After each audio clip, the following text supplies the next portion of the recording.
In the last video, we spoke a little bit about the project that we're going to be working on. So we want to make a program that kind of simulates working with a list of cards. In this video, we're going to start to set up a new project directory. I'm going to change on over to my code editor, where I still have our sort of Hello World program up on the screen.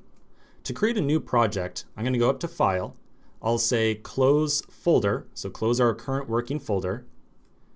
I'm then going to go to File, Open, and I'm going to create a new directory to house this new project that we're going to work on. So here's the Hello World project that we were working on before. I'm going to make a new folder called Cards. I'll create it and then open up this directory.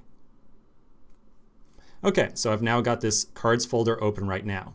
Now to get started, we're going to make a single file called main.go. We're going to do a little bit of playing around with Go inside of it and get a better sense of how the language works before we really dive face first into this project. So inside the cards directory, I'm going to make a new file called main.go.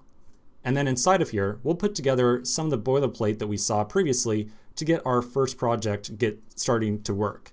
So at the very top, we'll define a package called main to say that this is going to be an executable type package.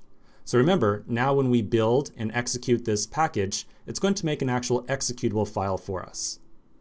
Then underneath that, we'll define our main function.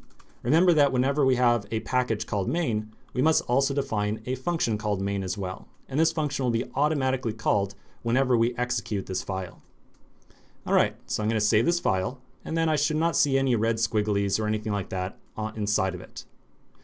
All right, let's take a quick break. We're going to come back in the next section, and we're going to start to play around with Go a little bit and get a better sense of the fundamentals of the language. So I'll see you in just a minute.